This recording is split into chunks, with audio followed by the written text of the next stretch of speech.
Today, we're tackling a topic that I know is on many of your minds: accents. So often, my students worry about their accent. Is it too strong? Do people understand me? We get these questions all the time. To help us understand this better and give us some real practical strategies, I've invited a very special guest. He's an expert in communication skills with a special focus on accents. Please welcome Alexander. Thank you so much, Laura.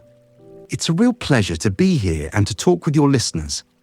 I'm excited to dive into this topic, which is close to my heart. We're thrilled to have you, Alexander. Let's jump right in. When we talk about accents, there seems to be a lot of confusion and sometimes, I think, a little bit of insecurity.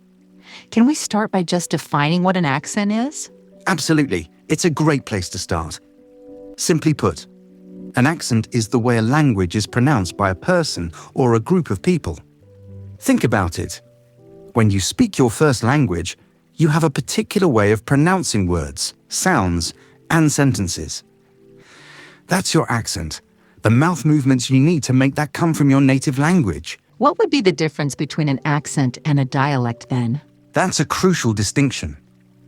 An accent is actually just part of a bigger linguistic concept called a dialect. While an accent focuses purely on pronunciation, a dialect includes more than that. A dialect also includes the grammatical rules and the unique vocabulary used by a particular group or in a specific area. I see. So, for example, British English and American English are often considered different dialects because they have differences in vocabulary like lift versus elevator and sometimes grammar, in addition to the obvious differences in pronunciation, the accent. And everyone has an accent. This is one of the most important things I want your listeners to understand. Whether you're a native speaker of English or you learned English later in life, you have an accent. Your accent is shaped by so many things. Where you learned the language, when you learned it, the people you spent time with. All these factors influence your pronunciation. Even within a small country, you can often find many different accents depending on the region, or even social groups. And accents aren't fixed. They can actually change over time as you move, meet new people, or are exposed to different ways of speaking. That's fascinating. It's not something you can escape. It's just a natural part of how language works. Why do these different accents even form in the first place? There are a couple of big factors at play, and they really boil down to human behavior and geography. One major factor is isolation. When groups of people are separated, especially geographically. For instance, imagine people living on different islands or in remote valleys in different parts of a large country. Their language starts to evolve independently. Over generations, being separated means they don't interact as much linguistically with other groups. Their pronunciation starts to diverge. Maybe they invent new words, or their grammar subtly changes. This isolation allows distinct dialects, and therefore distinct accents, to form and become more pronounced over time. The second factor is human nature, and this is something I think we can all relate to. Humans have a strong desire to belong to a group, to fit in, and to show that they are part of a community. Language is a massive part of identity. People within a group tend to adopt similar behaviors, and that absolutely includes the way they speak.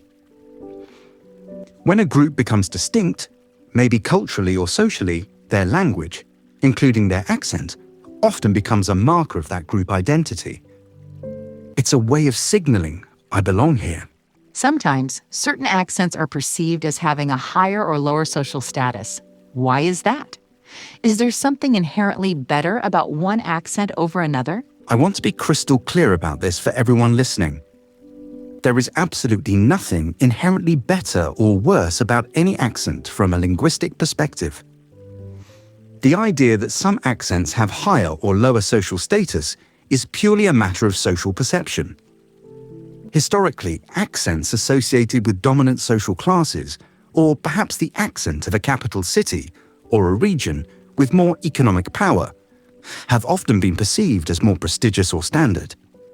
Conversely, accents associated with rural areas, working-class communities, or minority groups have sometimes been unfairly stigmatized. So, it's prejudice essentially, rather than anything to do with the accent itself. Precisely. It's a social judgment projected onto the accent. It's crucial for English learners, and indeed everyone, to understand that an accent is simply a reflection of your linguistic background and identity. It's not a measure of your intelligence, your ability, or your worth. Thank you for clarifying that so strongly, Alexander. I think it is incredibly important for our listeners to hear because one of the biggest concerns my students have is that they worry that their accent is the reason why people can't understand them. If everyone has an accent, why is it that some non-native speakers struggle to be understood? Is their accent actually the problem? This is where we get to the core of practical communication. And I want to echo something I strongly believe, based on the research and my experience. Your accent is never the problem. Let me repeat that. Your accent is not the reason people struggle to understand you. Your accent is unique. It carries the melody and rhythm of your first language, and it gives your English speaking its own unique flavor and character. It tells a story about where you come from, and that's something to be proud of. That's a powerful statement, Alexander. If it's not the accent, then what is it? The problem, in almost every case where understanding what we speak is an issue, lies with articulation. This refers to the physical movements of your mouth, tongue, lips, and jaw that you use to produce sounds. Think about how you shape your mouth and position your tongue to say a P sound compared to a B sound, or an S versus a TH. That's articulation. Your accent is, in a way, a result of bringing the set of mouth movements you learn from your mother tongue and applying them when you speak English. Every language has a different set of required movements. The sounds in English often require different positions and movements to the sounds in your native language. Depending on how much you carry over the old mouth movements from your first language into English, that will influence how your English sounds, and yes, how thick your accent might be perceived. Wow, that is so interesting. So the way we speak reflects different parts of our lives, and this is also why it changes over time. Exactly. Let me share a story that illustrates this perfectly. There's this person I know from back in the day. His name is Set. When he was 6, he already fluent in Chinese and Vietnamese, the mother tongues of his parents. They moved to England when he was 7 and had to learn to speak English. He naturally brought the mouth movements from those languages into his English, which made him have a very thick accent. He told me about how he was sometimes teased for sounding different, which is sad.